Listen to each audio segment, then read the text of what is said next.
dans le prochain épisode de Demain nous appartient. Tandis que Manon outrepasse une fois encore le cadre légal de l'enquête, Raphaël a un nouvel admirateur.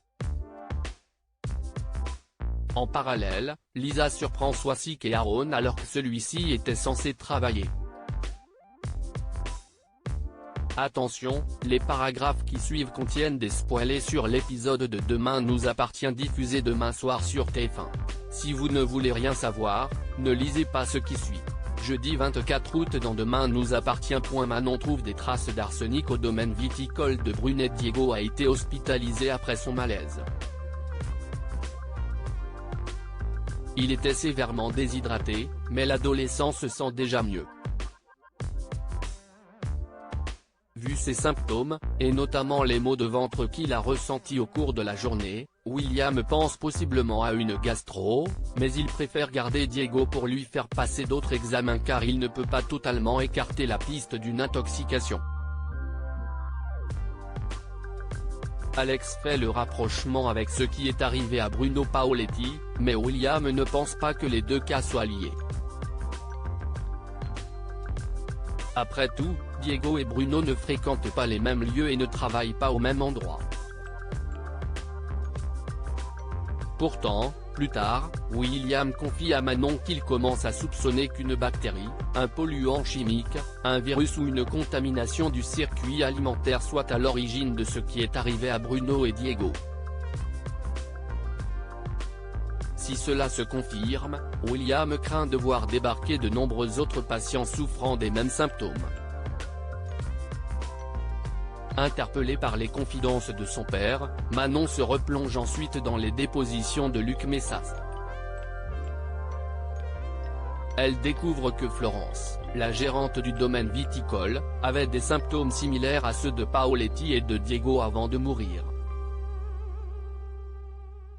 Étant donné que Diego travaille également au domaine de Vaugrenier, Manon trouve la coïncidence un peu étrange.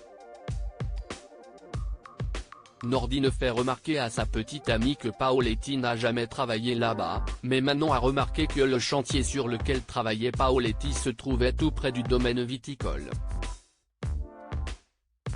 Deux endroits qui, d'après les cartes des sous-sols récupérées au bureau de recherche géologique, partagent la même nappe phréatique. Manon et Nordine se rendent ensuite au domaine et interrogent Jack et Ryan. Les deux ados avouent avoir été un peu malades la semaine précédente mais supposent que leur état était lié aux bouteilles de vin périmées dont ils ont abusé. Malgré les réticences de Nordine, Manon se met en tête de faire le tour du domaine afin d'effectuer des prélèvements. Elle pense que le domaine a recours à des pesticides. Manon finit par trouver d'étranges bidons sans étiquette et s'apprête à faire un prélèvement quand elle est interrompue par Victor Brunet qui lui fait remarquer qu'elle n'a aucun droit de fouiller sans commission rogatoire et lui demande de quitter les lieux. Heureusement, Manon, qui a marché près des bidons, a une autre idée. Une fois dans la voiture, elle prélève un peu de terre présente sous ses chaussures, persuadée que des traces de produits chimiques pourraient s'y trouver.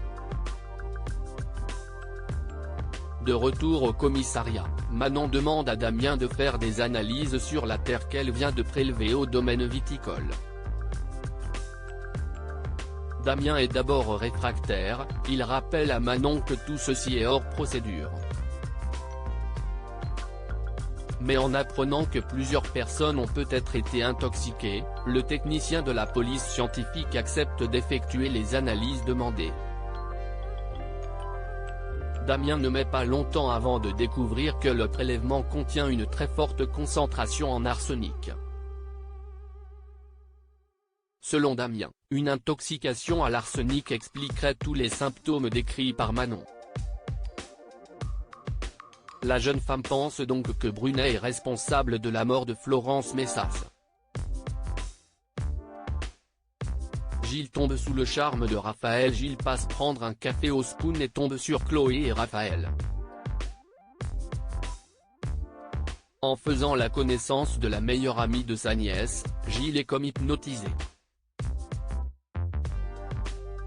Il perd tous ses moyens et n'arrive pas à aligner deux phrases sans bafouiller. Chloé l'invite à se joindre à elle, mais Gilles préfère s'éclipser. Raphaël, amusé, fait remarquer à Chloé que son oncle a l'air marrant, bien que quelque peu timide. Pour Chloé, la timidité n'est pas vraiment ce qui caractérise Gilles. Elle ne le reconnaît pas et a la sensation qu'il a eu un vrai coup de foudre pour Raphaël. Une fois sur le chantier de sa maison, Gilles se met à fredonner, ce qui n'échappe pas à Sylvain qui a l'impression que le frère de Marianne est amoureux. Gilles confirme qu'il est tombé sous le charme d'une femme, mais, selon lui, celle-ci est trop jeune et trop bien pour lui. Sylvain l'encourage à tenter sa chance malgré tout. Gilles réussit à obtenir un rendez-vous professionnel avec Raphaël.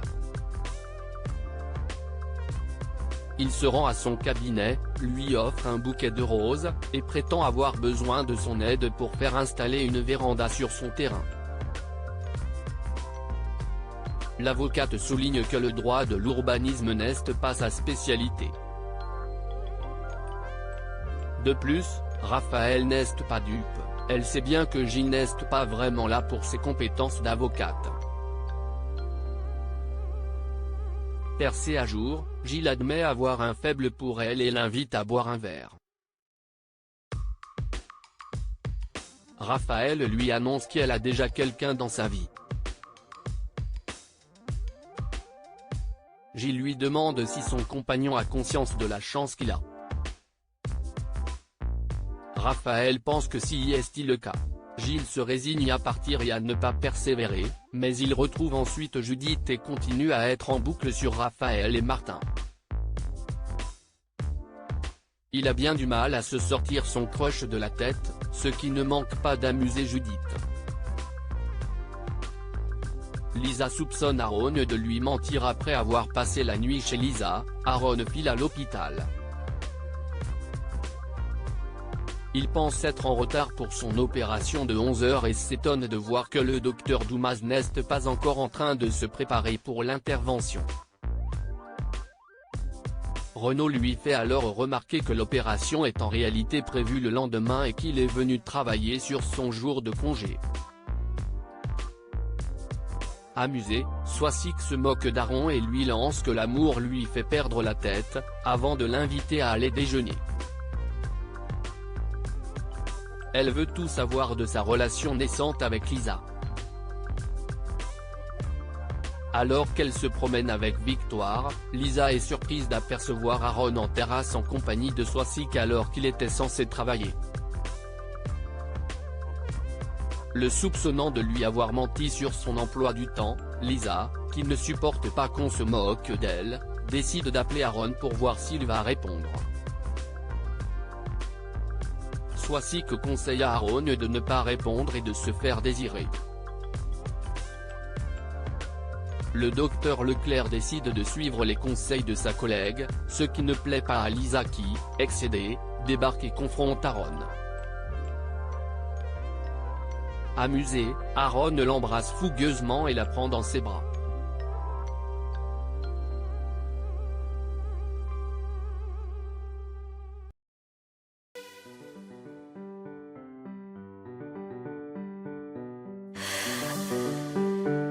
나